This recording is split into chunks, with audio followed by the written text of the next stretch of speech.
जय श्री कृष्णा। आप सभी को आषाढ़ मास के कृष्ण पक्ष की योगिनी एकादशी की ढेरों शुभकामनाएं। प्रिय भक्तों, आज हम बात करेंगे आने वाली एकादशी के बारे में कि आने वाली एकादशी जो योगिनी एकादशी है उसका व्रत किस दिन किया जाना चाहिए, 21 तारीख को या 22 तारीख को। दोनों दिनों को लेके बड़ा असमंजस है। तो शास्त्रों का विधान क्या कहता है, पुराणों में क्या इसके विषय में जानकारी है कि जब इस प्रकार का योग बन रहा हो तो उस समय कौन से दिन हमें एकादशी का व्रत करना चाहिए। नियमों के अनुसार एकादशी व्रत 21 को करना है या 22 को करना है, शास्त्र क्या कहते हैं, गणना क्या कहती है, इस एकादशी का पूजन कैसे करना है, इसकी पूजा विधि किस प्रकार से भिन्न है, क्योंकि इसका संबंध है भगवान नीलमाधव जगन्नाथ से। जगन्नाथ, पुरी जगन्नाथ में जहाँ नीलगिरी पर्वत पर भगवान ने दर्शन दिए थे, और पुरी जगन्नाथ की महिमा इसी आषाढ़ मास में आरंभ होती है, जिसका एकादशी पर विशेष उत्सव मनाया जाता है। तो इसके विषय में आपको बताएंगे कि इस एकादशी की पूजा कैसे करनी है, भगवान को क्या अर्पित करना है, नीम अर्पित करने की जो विधि है उसमें नीम कैसे भगवान को अर्पित करेंगे, क्या उसकी महिमा है, इस एकादशी के नियम क्या हैं, कौन सी वो वस्तुएं हैं जिनका त्याग कर देना चाहिए, कौन सी वस्तुएं परित्याज्य बताई गई हैं, इस एकादशी का दशमी तिथि अर्थात व्रत के एक दिन पहले क्या नियम आरंभ होते हैं, और द्वादशी तक कौन कौन से नियम हैं जो आपको पालन करने होते हैं। पारण की जानकारी भी साथ में देंगे कि पारण की विधि क्या है, नियम आदि क्या रहेंगे। तो इस प्रकार से इस आने वाली एकादशी के बारे में संपूर्ण शास्त्रीय जानकारी आपको प्रदान की जाएगी। आपसे निवेदन है कि यदि वीडियो थोड़ा सा भी उपयोगी लगे तो कृपया एक बार लाइक अवश्य कर दीजिएगा। भगवत कृपा प्राप्त करने के लिए कमेंट बॉक्स में अवश्य लिखिएगा जय श्री हरि या ओम नमो भगवते वासुदेवाय। आप देख रहे हैं देवभूमि ज्योतिष संस्थान का प्रतिष्ठित यूट्यूब चैनल देवभूमि धार्मिक। हम यहाँ पर सभी व्रत और त्योहारों की सही शास्त्रीय जानकारी प्रदान करते हैं। आपको पंचांग और शास्त्र की गणना के आधार पर बताते हैं कि कौन सी तिथि कब से कब तक है, क्या मुहूर्त है, कब व्रत करना है, और पुराणों के आधार पर बताते हैं कि व्रत का नियम क्या है, विधि क्या है, क्या व्रत को पालन करने का तरीका होना चाहिए। तो इस प्रकार से सभी व्रत और त्योहारों की सही शास्त्रीय जानकारी यदि आप प्राप्त करते रहना चाहते हैं तो चैनल को अभी सब्सक्राइब कीजिएगा, और जब आप सब्सक्राइब का बटन दबाएंगे तो वहां पर एक बेल का निशान बना हुआ आएगा। सब्सक्राइब करने के बाद एक घंटी का निशान बना हुआ आएगा, उसको अवश्य ही प्रेस कीजिएगा, तभी आपको हमारे सारे वीडियोस प्राप्त होंगे। अन्यथा आपसे जानकारी छूट जाएगी, वीडियो छूट जाएंगे। तो कृपया चैनल को सब्सक्राइब कीजिए और बेल आइकन को प्रेस कीजिए। आइए प्रिय भक्तों, जानकारी आरंभ करते हैं। बात करते हैं आने वाली योगिनी एकादशी। योगिनी एकादशी जो कि देवशयनी एकादशी से पहले की अंतिम एकादशी है, और उसके बाद देवशयनी एकादशी आएगी जिस पर देव सो जाएंगे और भगवान नारायण 4 महीने के लिए क्षीर सागर में विश्राम के लिए चले जाएंगे, योग निद्रा में चले जाएंगे, और चातुर्मास का प्रारंभ हो जाएगा। तो ये जो योगिनी एकादशी है ये 2 महत्वपूर्ण एकादशियों के बीच में आती है, निर्जला एकादशी और देवशयनी एकादशी। इस एकादशी की महिमा पुरी जगन्नाथ में भगवान जगन्नाथ की स्थापना से संबंधित भी है।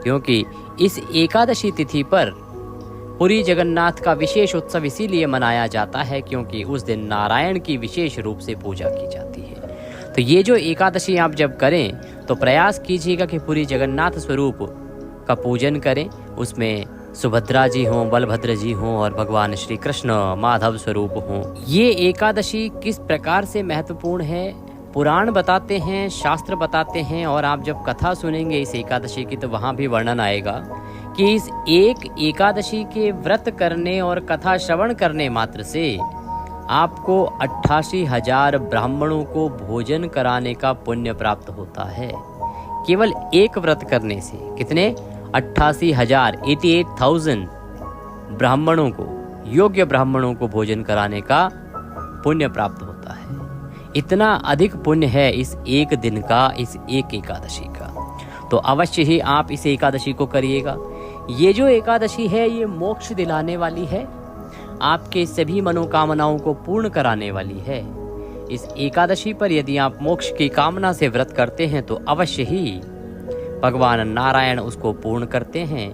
आप इस पृथ्वी पर अपने सभी सांसारिक सुखों को भोग कर अंत समय में जब प्रभु के धाम जाएंगे तो आपको मोक्ष की प्राप्ति होगी। इसलिए इस एकादशी का व्रत आपको अवश्य ही करना चाहिए। बात करते हैं कि ये जो एकादशी है, इसका व्रत जब आप करेंगे तो उसके नियम क्या हैं, किन नियमों का पालन करते हुए आपको इस एकादशी का व्रत करना चाहिए। क्योंकि एकादशी का ना व्रत तो करते हैं लोग, लेकिन नियमों का पालन नहीं करते हैं। और यही कारण है कि आपने देखा होगा बहुत से ऐसे लोग होंगे जो वर्षों से एकादशी कर रहे हैं, परंतु उनके दुखों का अंत नहीं हो पा रहा है। हो सकता है कि उन्हें कुछ नियमों की जानकारी ना हो और इस कारण से वो जाने अनजाने में कुछ ऐसी गलतियां कर देते हों जिससे कि उन्हें एकादशी व्रत करने का पुण्य फल प्राप्त ही न हो रहा हो। और कई गलतियां तो ऐसी होती हैं जो एकादशी के पुण्य के स्थान पर आपको पाप का भागीदार भी बना सकती हैं। अनुचित तरीके से यदि आप व्रत का व्यवहार करेंगे तो वह व्रत खंडित श्रेणी में भी आ सकता है। इसीलिए प्रिय भक्तों, जो एकादशी तिथि होती है ना, इसका पुण्य अधिक है तो इसके नियम भी अधिक महत्वपूर्ण हैं। आपको सदा ही इस एकादशी के व्रत को नियमों के अनुसार करना चाहिए और इसीलिए हम प्रत्येक एकादशी के नियम, विधि, संपूर्ण जानकारी आपके लिए लेके आते हैं जो कि पुराणों से वर्णित होती है। बात करते हैं कि ये जो एकादशी है, इस पे प्रथम दिन के क्या नियम हैं। क्योंकि एकादशी जो है वो त्रिदिवसीय अनुष्ठान होता है, 3 दिन का अनुष्ठान होता है ये। इस 3 दिन के अनुष्ठान में पहले दिन आपने क्या करना है, दूसरे दिन क्या करना है और तीसरे दिन क्या करना है, किन नियमों का पालन करना है, ये जान लीजिए। व्रत के 1 दिन पूर्व आपको कुछ वस्तुओं का त्याग कर देना होता है। इनका परित्याग जो बताया गया है ये शास्त्रीय विधि के अनुसार बताया गया है। शास्त्र कहते हैं कि एकादशी का व्रत करने वाले को 1 दिन पूर्व ही 1 वक्त का भोजन त्याग देना चाहिए, अर्थात रात्रि को अन्न ग्रहण नहीं करना चाहिए। अन्न केवल दोपहर तक ही ग्रहण करना चाहिए। परंतु आज के समय में क्योंकि बहुत सारी दवाइयाँ चल रही होती हैं आप लोगों की, बहुत सारी परेशानियाँ, शारीरिक परेशानियाँ भी हैं, तो ये नियम ऐसा है जिसको पालन करना सबके लिए संभव नहीं है। तो पालन कर पाएं तो प्रयास कीजिएगा, अन्यथा आप आहार ग्रहण कीजिएगा, परंतु सात्विकता का ध्यान रखिएगा। सात्विक आहार, सात्विक अन्न ग्रहण कीजिएगा रात्रि को। व्रत के 1 दिन पहले की बात कर रहे हैं हम ये। इस दिन आपको मसूर की दाल का त्याग कर देना चाहिए। व्रत के 1 दिन पहले ही मसूर की दाल बंद कर देनी चाहिए, चने का साग बंद कर देना चाहिए, चने की दाल बंद कर देनी चाहिए। साथ ही आपको शहद का प्रयोग वर्जित होता है। शहद का प्रयोग दशमी को नहीं करना, एकादशी को नहीं करना, द्वादशी को भी वर्जित होता है। 1-2 द्वादशी ऐसी होती हैं जिन पर इसका विशेष विधान है, इसलिए, अन्यथा ये तीनों दिन के लिए नियम जो है वो मान्य होता है और सभी एकादशियों पर शहद का प्रयोग वर्जित कहा गया है। अगर हम बात करें योगिनी एकादशी की, तो योगिनी एकादशी के नियम में विशेष रूप से कुंदरू की सब्जी आपको नहीं खानी चाहिए। व्रत के 1 दिन पूर्व की बात कर रहे हैं हम, ध्यान दीजिएगा। व्रत वाले दिन तो खाते ही नहीं हैं। व्रत के 1 दिन पूर्व ही आपको कुंदरू की सब्जी का परित्याग कर देना चाहिए। मूली और बैगन तो पहले ही वर्जित बताया गया है। जो लोग मांस और मदिरा का सेवन करते हैं उन्हें भी 1 दिन पहले ही यह त्याग देना चाहिए। हमारे बहुत से दर्शक हमसे पूछते हैं, पंडित जी ऐसा तो होता नहीं है, जो लोग मांस मदिरा का सेवन करते हैं वो एकादशी का व्रत तो नहीं करते। परंतु ऐसा नहीं है। सनातन धर्म को मानने वाले बहुत से ऐसे बुद्धिजीवी हैं जो किन्हीं कारणों से मदिरा पान करते हैं या मांस सेवन करते हैं, परंतु वो एकादशी का व्रत भी करते हैं। यदि ऐसे कोई भी व्यक्ति हैं तो उन्हें भी 1 दिन पूर्व ही इनका त्याग कर देना चाहिए। ऐसा नहीं कि व्रत के 1 दिन पहले खूब खा लो पी लो और अगले दिन व्रत रख लो, वो अनुचित है। व्रत के 1 दिन पहले से आपका नियम आरंभ होता है, क्योंकि एकादशी, पुनः बता दें, 3 दिन का अनुष्ठान होता है। दशमी से नियम आरंभ, एकादशी को व्रत और द्वादशी को पारण। इस प्रकार से ये 3 दिन का त्रिदिवसीय अनुष्ठान होता है। तो आपको ये वो कार्य हैं जो 1 दिन पहले ही आपको बंद कर देने हैं। इन सब का परित्याग आपको 1 दिन पूर्व ही कर देना है। रात्रि को शयन कीजिए। अगले दिन, जिस दिन एकादशी है ना, उस दिन आप सूर्य उदय से पहले उठ जाइए। रात्रि को जब आप सोएंगे 1 दिन पूर्व, तो उस समय आप दंत धावन आदि करके सोइएगा, जिससे कि मुंह में अन्न का कोई दाना शेष ना रहे, और सूर्य उदय से पहले अवश्य उठ जाइएगा। प्रयास कीजिएगा, यदि ब्रह्म मुहूर्त में उठ पाएँ तो उत्तम रहेगा, ना उठ पाएँ तो सूर्य उदय से पहले आप अवश्य ही उठ जाइएगा। ये जो एकादशी है आषाढ़ मास की, इस पर गंगा स्नान का फल कहा गया है। गंगा स्नान के लिए अगर जा सकते हैं तो किसी पवित्र नदी में जाइए, गंगा जी जा सकते हैं गंगा जी जाइए। जो लोग नहीं जा पाएंगे वो लोग घर पर गंगा स्नान कीजिए। घर पर गंगा स्नान करने के लिए पहले जो नहाने का पात्र है उसको अच्छे से साफ़ कीजिए, फिर उसमें थोड़ा सा गंगा जल भरिए। गंगा जल भरने के बाद फिर शुद्ध जल भर लीजिए, थोड़े से काले तिल उसमें डाल लीजिएगा और उस जल से आप हर हर गंगे बोलते हुए स्नान कीजिएगा उत्तर दिशा की ओर मुख करके। ये जो स्नान है ये शास्त्रीय विधि है एक प्रकार से, और इसमें आपको गंगा स्नान के समकक्ष ही पुण्य प्राप्त होता है। इस प्रकार से आपने स्नान करना है। स्नान करने के बाद स्वच्छ वस्त्र धारण कीजिए। स्वच्छ वस्त्र धारण करके भगवान भास्कर को जल अवश्य दीजिएगा। आषाढ़ मास जो है ना, इसमें सूर्य देव की पूजा विशेष रूप से कही गई है और सूर्य देव की भी तपन रूप की पूजा कही गई है। इसीलिए प्रातः काल 8 बजे से पहले पहले आपको अर्घ्य देना चाहिए सूर्य देव को। दूसरा, जब आप अर्घ्य देंगे तो मूल मंत्र रहेगा आपका ओम रवये नमः, ओम रवये नमः। ये आषाढ़ मास में आपका मूल मंत्र होना चाहिए सूर्य देव को अर्घ्य देने के लिए। इसको जितना जपेंगे, जितना लिखेंगे, उतना कल्याण होगा। और ये हम इसलिए बता रहे हैं क्योंकि ये माह जो है वो सूर्य देव को समर्पित माह है।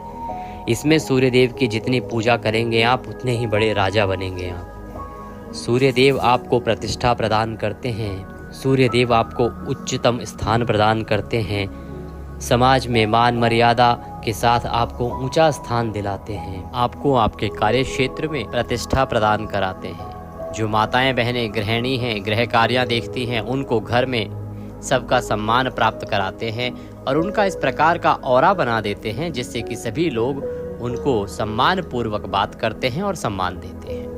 इसीलिए सूर्य देव की आराधना आपको अवश्य ही करनी चाहिए। सूर्य देव को जल दीजिएगा इस नाम के साथ। इसके अतिरिक्त पीपल पर, तुलसी पर पितरों को जल देते हैं तो बहुत कल्याणकारी है। पितरों को इस दिन आप गीता का 7वां अध्याय श्रवण करके और पितरों को समर्पित कर सकते हैं, वो भी बड़ा कल्याणकारी होता है। क्योंकि कुछ प्रमुख तिथियां हैं जिन पर गीता के 7वें अध्याय को श्रवण करके यदि पितरों को जल अर्पित किया जाए तो आपके पितृ जो हैं तृप्त होते हैं, प्रसन्न होते हैं और आपके जीवन में खुशियों का आगमन होता है। प्रिय भक्तों, इसके बाद आपको आसन लगा के बैठ जाना है। भगवान श्री हरि की पूजा के लिए जो सामग्री है उसको एकत्र कर लीजिएगा। अब जान लीजिए सामग्री में आपको क्या क्या चाहिएगा। सामग्री में आपके पास होना चाहिए भगवान श्री हरि विष्णु का कोई चित्र या प्रतिमा। यदि पुरी जगन्नाथ की कोई तस्वीर या प्रतिमा है तो उस पर पूजन करेंगे, बड़ा कल्याणकारी है। अन्यथा जो भी आपके पास चित्र प्रतिमा हो भगवान नारायण स्वरूप की, उसको रखिएगा। चौकी रखिएगा, चौकी पर बिछाने के लिए पीला वस्त्र लीजिएगा। रौली, मौली, पान, सुपारी, लौंग, इलायची, धूप, दीप, नैवेद्य और भगवान को अर्पित करने के लिए फूल, फूलों की माला, इत्र, पंचामृत बनाने के लिए कच्चा दूध, दही, घी, शक्कर और गंगाजल। शहद भूल के भी प्रयोग नहीं करना है। और जनेऊ। इसके अतिरिक्त एक नीम की लकड़ी या तो 3 ले लीजिएगा, 3 ना मिले तो 1 लीजिएगा। ये नीम की लकड़ी किस लिए? क्योंकि जो 3 स्थापनाएं की गई थी ना पुरी जगन्नाथ में राजा इंद्रद्युम्न द्वारा, ब्रह्मदेव और सभी ब्रह्मांड के जितने भी देवता हैं उन सभी ने नारायण को नीम की लकड़ी से वह प्रतिमाएं बनाई थी। इसीलिए आपको 3 नीम की लकड़ी इस दिन अर्पित करनी चाहिए नारायण को। अगर आप पुरी जगन्नाथ जाएंगे तो वहाँ की जो प्रतिमाएं हैं ना वो स्वयं भगवान के द्वारा गढ़ी गई हैं और वो बनी है लकड़ी से, नीम की लकड़ी से। ये सामग्री है, इसको आप एकत्र कीजिए। एक तांबे का लोटा ले लीजिएगा। तांबे के लोटे में पहले गंगा जल भरिएगा, फिर शुद्ध जल भरिएगा। सारी सामग्री एकत्र करके उत्तर दिशा की ओर मुख करके आसन लगा के बैठ जाइएगा। भगवान श्री हरि विष्णु का पूजन आरंभ करेंगे, उससे पहले उनकी स्थापना करेंगे और शुद्धिकरण करेंगे। तो एक फूल लीजिए और फूल को जो लोटे में जल भरा है उसमें डुबोइए। उस जल से छींटे दीजिए फूल के माध्यम से उस सामग्री पर और सभी स्थान पर जहां आपने पूजन करना है। इससे सामग्री का और स्थान का शुद्धिकरण हो जाएगा। ओम पवित्र हो अपवित्रवांग सर्वांग वस्तांग दोपिवाम यह स्मरेत पुंडरीकाक्षम सभायंतरः शुचिः ओम। इस प्रकार से स्थान का पवित्रीकरण और सामग्री का पवित्रीकरण किया गया है जल छिड़क के। अब आप चौकी बिछाइए, चौकी पर पीला वस्त्र बिछाइए, हाथ में पुष्प लीजिए, भगवान से निवेदन कीजिए कि हे परमात्मा, हे नील माधव भगवान, हम आपका स्मरण करते हैं, आवाहन करते हैं, आप आएँ यहाँ विराजमान हो और हमारा पूजन स्वीकार करें। आपको ये पुष्प हम आसन के रूप में अर्पित कर रहे हैं, इसे आसन के रूप में स्वीकार करें और विराजमान हो। निवेदन करते हुए पुष्प अर्पित कीजिए, तस्वीर को स्थापित कीजिए, उनके सीधे हाथ की ओर घी का दिया रखिए, धूप रखिए और इसके बाद आप अपने हाथ धो लीजिए। हस्तो प्रक्षालनम, हाथ धो लीजिए। आपने जलाचमनी करनी है 3 बार, अर्थात 1-1 चम्मच जल सीधे हाथ पे लेके आपने पीना है 1-1 मंत्र पर। ओम माधवाय नमः, जल लीजिए पीजिए। ओम केशवाय नमः, जल लीजिए पीजिए। ओम नारायणाय नमः, जल लीजिए पीजिए। ओम ऋषिकेशाय नमो नमः। हस्तो प्रक्षालनम, हाथ धो लीजिए। हाथ धोने के बाद अपने आप को तिलक कीजिए, मौली बांधिए। पारिवारिक जन यदि बैठ के पूजन कर रहे हैं तो उन्हें भी तिलक कीजिए, मौली बांधिए। भगवान की पूजा के लिए उनके सामने एक पात्र रख दीजिए जिसमें कि आप पूजा की सामग्री अर्पित करेंगे और सबसे पहले भगवान को पद्य अर्घ आचमनी अर्पित कराएंगे। ओम भूर्भुवः श्री नीलमाधवाय नमः। योगिनी एकादशी उपलक्ष्ये श्री नीलमाधव स्वरूप भगवान नारायण एकादशी व्रत पूजन अंतर्गते भगवान श्री हरि विष्णु निमित्तार्थाय पद्यम समर्पयामि। पद्य के रूप में 1 चम्मच जल अर्पित कीजिए। ओम भूर्भुवः श्री नीलमाधवाय नमः। अर्घ्यम समर्पयामि, अर्घ्य के रूप में 1 चम्मच जल अर्पित कीजिए। ओम भूर्भुवः श्री नारायणाय नमः। आचमनिम समर्पयामि, आचमनी के रूप में 1 चम्मच जल अर्पित कीजिए। अब भगवान को स्नान कराएंगे। स्नान कराने के लिए जल अर्पित कीजिएगा। ओम भूर्भुवः श्री नारायणाय नमः। स्नान निमित्तार्थाय जलम समर्पयामि, स्नान कराइए। स्नान कराने के बाद पंचामृत से स्नान कराया जाएगा। पंचामृत बनाइए, कच्चा दूध, दही, घी, शक्कर और गंगा जल मिला के उसको फूल पर लगा लीजिए और वह अर्पित कीजिए भगवान को। ओम भूर्भुवः श्री माधवाय नमः। पंचामृत स्नान निमित्तार्थाय पंचामृतम समर्पयामि। पंचामृत स्नान के बाद अब भगवान को पुनः शुद्धोदक स्नान कराएंगे। शुद्ध जल अर्पित कीजिए 1 चम्मच से। ओम भूर्भुवः श्री नारायणाय नमः। शुद्धोदक स्नान निमित्तार्थाय शुद्ध जलम समर्पयामि। वस्त्र अर्पित कीजिएगा। वस्त्र के रूप में मौली का टुकड़ा तोड़िए और वह अर्पित कीजिएगा। ओम भूर्भुवः श्री नारायणाय नमः। वस्त्रम समर्पयामि। वस्त्रम वस्त्रम यज्ञोपवीतम, यज्ञोपवीत जनेऊ ले लीजिए। जनेऊ को पहले तिलक कर लीजिएगा रौली कुमकुम आदि से, फिर अर्पित कीजिएगा। ओम भूर्भुवः श्री नीलमाधवाय नमः। यज्ञोपवीतम समर्पयामि, यज्ञोपवीत अर्पित कीजिए। यज्ञोपवीत अर्पित करने के बाद अब भगवान को तिलक करेंगे। तिलक करने के लिए तिलक कीजिएगा रौली कुमकुम आदि से। ओम भूर्भुवः श्री नारायणाय नमः। तिलकम समर्पयामि, तिलक कीजिए भगवान को प्रेम से। तिलक करने के बाद भगवान को इत्र अर्पित कीजिएगा। इत्र को फूल पर लगा लीजिएगा। ओम भूर्भुवः श्री नारायणाय नमः। इत्रम समर्पयामि, इत्रम समर्पयामि। इत्र अर्पित करने के बाद पुष्प अर्पित कीजिएगा, फूलों की माला अर्पित कीजिएगा। ओम भूर्भुवः श्री नीलमाधवाय नमः। पुष्पम समर्पयामि, माल्यार्पणम कुरुः। माला है तो माला पहनाइए। पुष्प अर्पित कीजिए भगवान को। फूल अर्पित करने के बाद धूपम दर्शयामि, दीपम दर्शयामि।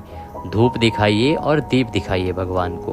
ओम भूर्भुवः श्री नीलमाधवाय नमः। धूपम अर्पयामि। ओम भूर्भुवः श्री माधवाय नमः। दीपम दर्शयामि, धूप दीप दिखा के नैवेद्यम समर्पयामि। नैवेद्य अर्पित कीजिए। नैवेद्य के रूप में जो भी मिठाई, फल आदि आपके पास है, अगर वो ना हो तो मिश्री अर्पित कर दीजिएगा। ओम भूर्भुवः श्री नीलमाधवाय नमः। नैवेद्यम समर्पयामि। नैवेद्य अर्पित करके भगवान को जलाचमनी कराएंगे। जलाचमनी कराने के लिए 1 चम्मच जल अर्पित कीजिएगा। ओम भूर्भुवः श्री नीलमाधवाय नमः। जलाचमनिम जलम समर्पयामि। तांबूलम पूंगी फलम। अब तांबूल अर्पित करेंगे। तांबूल क्या होता है? एक पान का पत्ता लीजिएगा, उसमें 2 लौंग, 2 इलायची और 1 सुपारी रखिएगा। उसका बीड़ा बना के वह भगवान को अर्पित कीजिएगा। ओम भूर्भुवः श्री नारायणाय नमः। तांबूलम समर्पयामि। तांबूलम पूंगी फलम शुभ दक्षिणायाम शुभ दो वरदो भवः। दक्षिणा अर्पित कीजिए। दक्षिणा के रूप में आपके पास जो भी राशि आप चढ़ाना चाहते हैं भगवान को वो चढ़ाइए। ओम भूर्भुवः श्री नीलमाधवाय नमः। शुभ दक्षिणायाम समर्पयामि। दक्षिणा अर्पित कीजिए। हाथ जोड़ के भगवान को नमस्कार कीजिए। पूजन करने के बाद अब आपने कथा श्रवण करनी है। एकादशी की कथा सुनिएगा। कथा महात्म्य सुनने के साथ आपको विष्णु सहस्त्र नाम का भी श्रवण करना चाहिए। विष्णु सहस्त्र नाम सुनने के साथ अगर संभव हो तो नारायण रक्षा कवच का श्रवण भी कीजिएगा। इनमें से कथा और विष्णु सहस्त्र नाम सुबह सुन लीजिएगा, नारायण रक्षा कवच बाद में भी सुन सकते हैं। या कथा सुबह सुन लीजिएगा, विष्णु सहस्त्र नाम बाद में दोपहर को भी सुन सकते हैं, क्योंकि आज के दिन आपको समय कीर्तन करते हुए बिताना चाहिए। सायंकाल को कीर्तन की महिमा कही गई है। अब क्योंकि कीर्तन में तो सबके लिए जाना संभव हो नहीं पाता, तो उसके स्थान पर आप विष्णु सहस्त्र नाम और नारायण रक्षा कवच का श्रवण कर लीजिएगा। यह बहुत अधिक कल्याणकारी। कथा आदि का श्रवण करके, विष्णु सहस्त्र नाम आदि का श्रवण करके भगवान की आरती कीजिएगा। आरती के बाद अब आप नियमों के अनुसार दिन को व्यतीत कीजिएगा। नियमों में प्रमुख रूप से है कि आपको ब्रह्मचर्य का पालन करना है, किसी के प्रति वैर भाव की भावना मन में नहीं लानी है, किसी का अहित नहीं करना है, बुरा नहीं चाहना है, किसी के प्रति अपशब्दों का प्रयोग नहीं करना है और शालीनता शुद्धता के साथ भगवान के चरणों में मन को लगाते हुए दिन को व्यतीत करना है।